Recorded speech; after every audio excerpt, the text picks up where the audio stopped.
welcome to the Buckwheat. I gotta be honest, I talked a lot of shit about this place, and this is probably my favorite track of the year. Get a good start, come around here, and there's a massive kicker here, and I was like, yeah, I'm not about that life. I got the whole shot technically, I guess, but I lock in behind Mike, and I gotta be honest with you, man, like, I felt good with my 1000 when I was racing Iowa, and I think when I crashed, like, there's some stuff that kind of got changed up on my quad, and I've kind of like need to relearn it. To those of you who didn't see, I had a bruised hip from my last crash, and I am 4 weeks now out. Is it 4 weeks? 4 or 6 weeks out from my cracked ribs, so I'm not in tip-top shape, but that's really not an excuse. I just was not feeling it. I got on the bike, and I don't know, I just wasn't feeling it. So my first lap is kind of janky. My second lap, I was fucking having fun, and I was flying. Unfortunately, you know, so I changed my tires up, and man, they did work. I was very, very happy with the change in tires. I got rid of those HTRs, and man, these new tires are something fierce, man. They're the truth. But dude, I don't know, like, I was kind of nervous. I walked the track, and I was like, man, this fucking track is gonna be a shit show, and I'm always wrong about the track. I don't know why I even do it. I just, you know what, I'm not even gonna walk tracks anymore. But so I'm like, all right, I'm just gonna kind of chill the first lap. You know, not you know, watch my throttle control my energy, and you know, just kind of, that was my strategy for this. And if you've been watching my videos long enough, you know that you know, everyone has a plan until they get punched in the face, and then here I am, I picked the wrong line, and then I get passed by a dude on a 570 Outlander. So I'm like, all right, I need to pick this up. And I start having conversations in my head. And instead of paying attention to racing, I'm like, fuck this shit, I'm gonna pull off. You know, I'm already like angry at myself. So, but on a positive note, if you can stick with this video, there's a couple interesting things that happen here. Number one is, I learned that my quad hasn't been turning. For those of you who race 4x4s and watch my video, I'm not unlocking my diff. Like, everyone says I should unlock my diff, and you know what'll happen? The day I unlock my diff, I'll sink my quad. That's what's gonna happen. So my diff is still locked, but what I figured out is that my handlebars are hitting my leg. So I'm clearly, like, my body positioning is not what it's supposed to be, or my ergonomics on my quad are wrong. So and here's one of the not benefits of having a 1000. It wheelie there, and it kind of did that thing where it skips over the berm. This is a tight squeeze. I don't know why they had us come through here. So my handlebars hit my leg, and I'm also checking to make sure I was in 4-wheel drive, because it wasn't. The quad was kind of not doing what I needed it to. And I'll spare you this this part right here. So essentially, what happened? There's a huge bottleneck, and Matt's in front of me on the 570, and I sit back here at this split to kind of be the gatekeeper, right? And the minute I do that, the guys who are on sport quads are doing this bullshit like, come on, let's go. And what happens is Matt lets me in, and like that was nice of him because I didn't mean to cut him off. That was kind of a shit move, but I didn't want the sport quads to start fucking coming in and making things worse than they already were.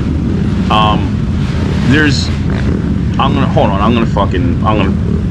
bottleneck goes on for like 5 minutes. Hold on. Yeah, so what'll happen is a bottleneck will happen, and then the sport quad guys will try to force to like wedge themselves into the line, and they make things 1,000% worse. Because one problem with the afternoon is that the morning guys is that a lot of the sport quad guys just are, they're just not prepared. Or they're just like, well, hell yeah, I'm gonna do this GNCC, and they got ball tires, the quad's not in good mechanical shape, and everyone says, oh, it's so expensive to race a 4x4, and if you just don't turtle like I do, I don't know what anybody's talking about. I mean, yeah, the tires wear out quick, but other than that, it's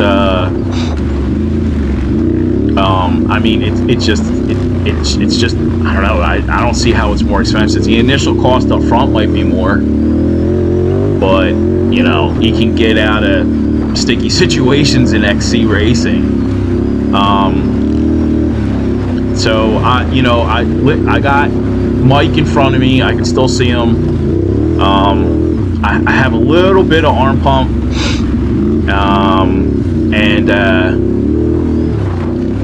Just trying to get into my groove, and I just can't get in the groove.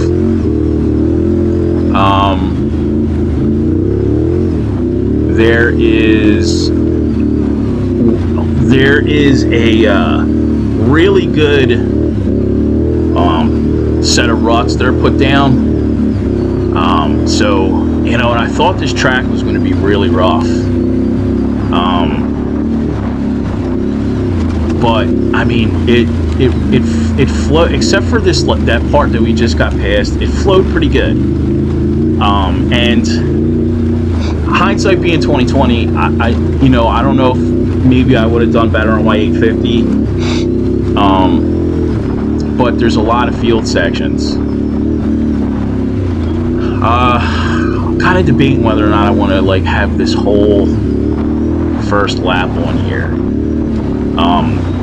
Because there's more bottlenecks coming. Spoiler alert.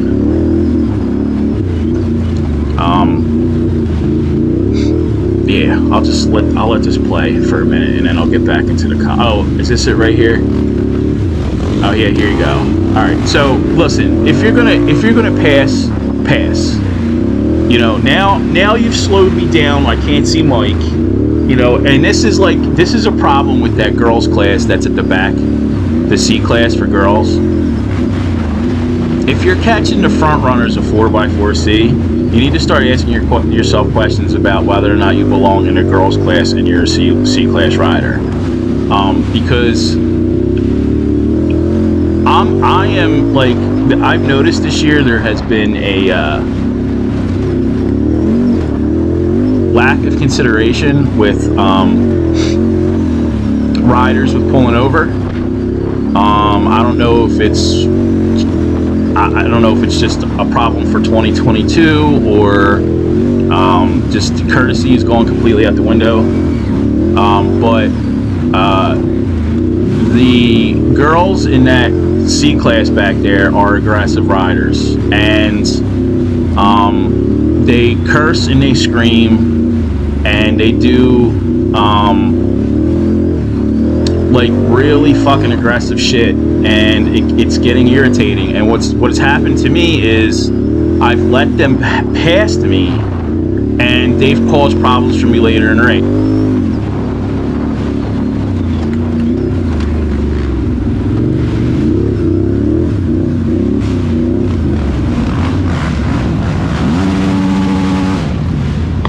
Like, there's a good example. You're standing on the rev limiter, and you had opportunities to pass me in that field section. You didn't pass me.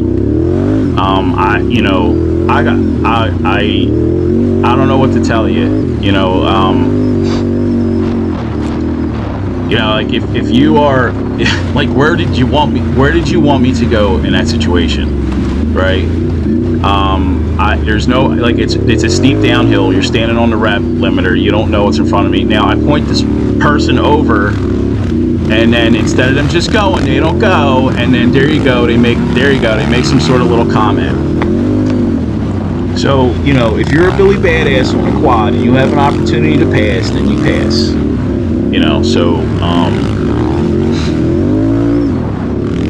Yeah, that's, like, I don't know what's going on this year. I don't know. You can't, you got, I don't know. It's been, I think I've had at least half of my races this year. I've had issues with that class, but can't say nothing because they're girls. Anyway, I don't know. All right, I think I'm going to edit this up a little bit. Let's skip to some of the bullshit that's going to go on. What do you say? So I don't bore you, because my second lap's good, and I want to talk about my second lap. Also, the screen gets my lens gets covered in schmutz. So here's me letting people by. Yeah, see, I'm a bad guy. So this is what costs me the race. This bottleneck. It holds me up for 5 minutes. I assume no one wants to see 5 minutes of this bullshit, but I mean, come on, dude. Like, if you can't lift your quad out of the rut, brother, I might not be able to ride for shit, but I can lift the sport quad up. So up until this point, I could see Mike ahead of me. It gets to a point where one guy gets off the quad and is like, I'm having a bad day, now you're having a bad day too. So I'll spare everybody. So not only does this bottleneck hold me up, but when somebody was going by me, they fucking like mud bukkaki'd me, and I got face raked by a tree. So now my goggles are like, I can see, like, my roll-offs are working, but I have mud underneath the roll-off material, the cellophane. So the bottoms of my goggles are like, they have that, like, they're loaded up with mud, and I can't. I'm having trouble seeing. So I'm messing with my goggles trying to get them cleared, and I don't want to sound like a baby, but I don't have any help, right? So I can't get a fresh set of goggles. But you can see I'm picking up the pace. Like, I'm feeling better because the track is opening up a little bit, and these tires are working. So, but there's some cool stuff coming. There's I want to call it cool. There's some kid who does some pretty amazing shit in a minute, but I'll let this play because we're going to get to the field section real fast.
So this is the, I mean, this might be the biggest field section of the year. There's a good amount of field sections here. I liked it.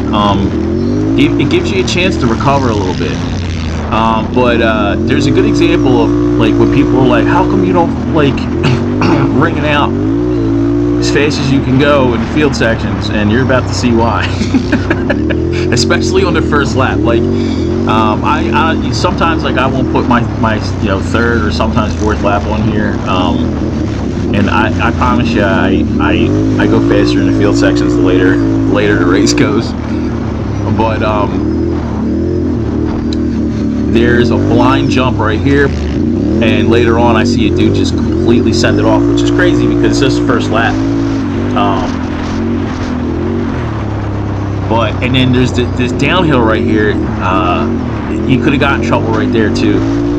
But come on, is it? I think it's the top of this hill or the next.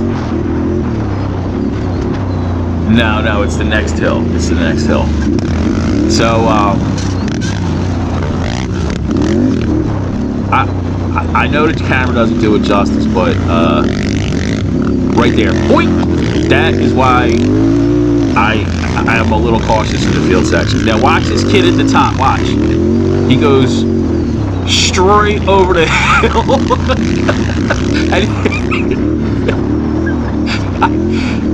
It was way more dramatic in person because there was quite a drop off right there. But whoever you are, dude, if you're watching my video, man, fucking A. You pinned it, you went right through that shit, and you kept going, man. Like, that could have been so bad. If that was me, I would have been, my balls would have been in my abdomen. Or I would have been upside down like I was the last two races. So, there's these little sketchy little bridges right here. And then, more field section stuff. And then, I think that's about it. I end up second for the race, and you know, there's times where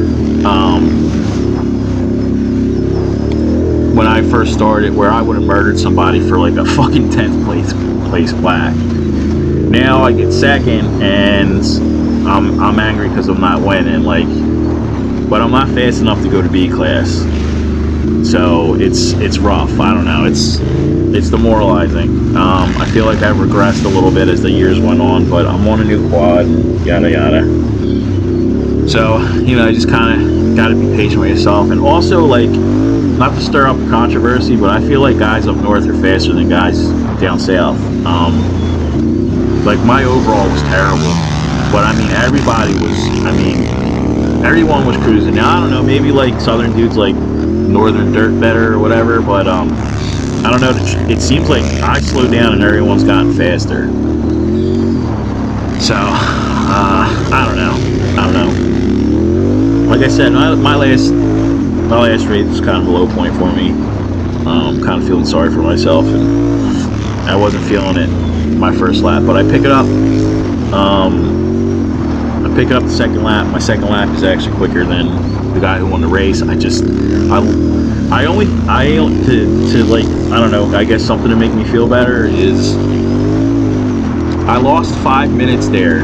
Now granted, I don't know what he went through, like, you know, Mike went through when he won, but I lost 5 minutes there, and I lose, I'm not going to put it in the video because it's kind of redundant, but I lose a lot of time on my second and third lap due to lappers.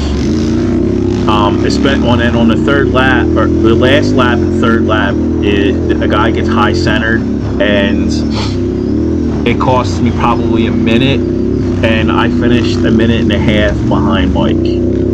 So, you know, silver lining, I did the best I could.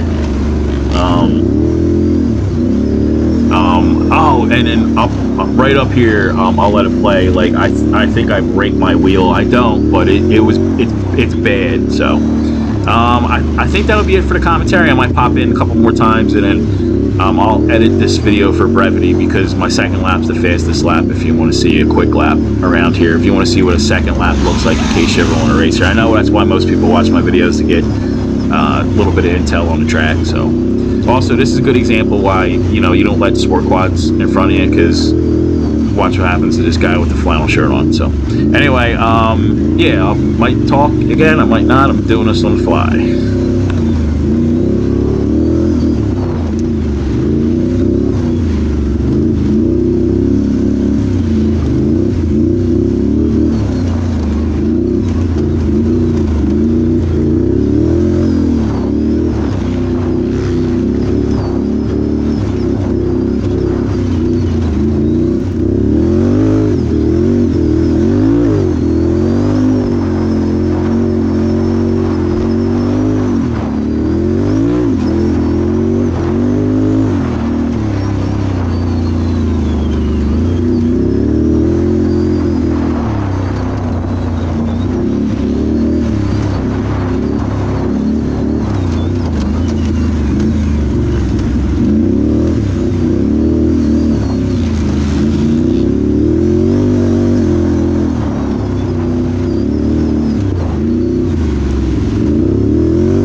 Alright, so I finally get those goggles off.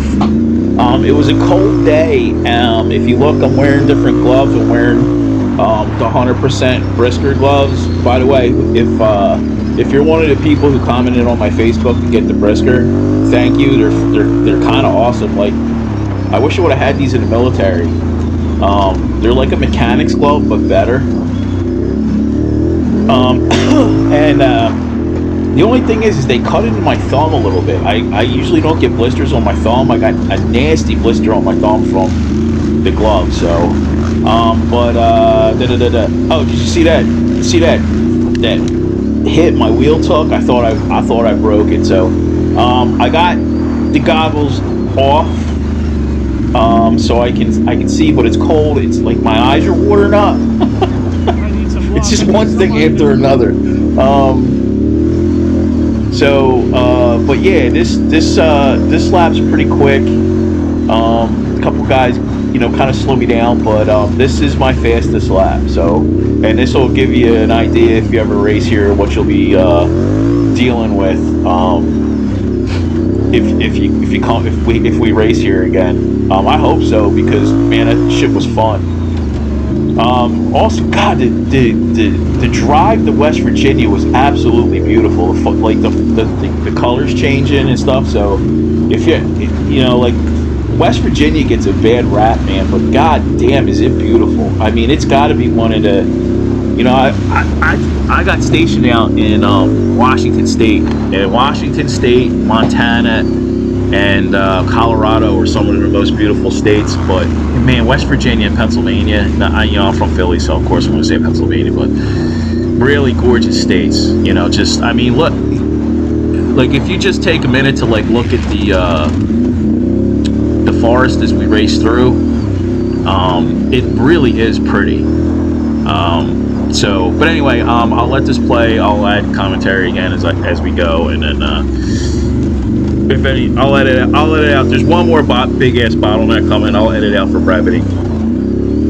So, yeah. Thanks for watching so far.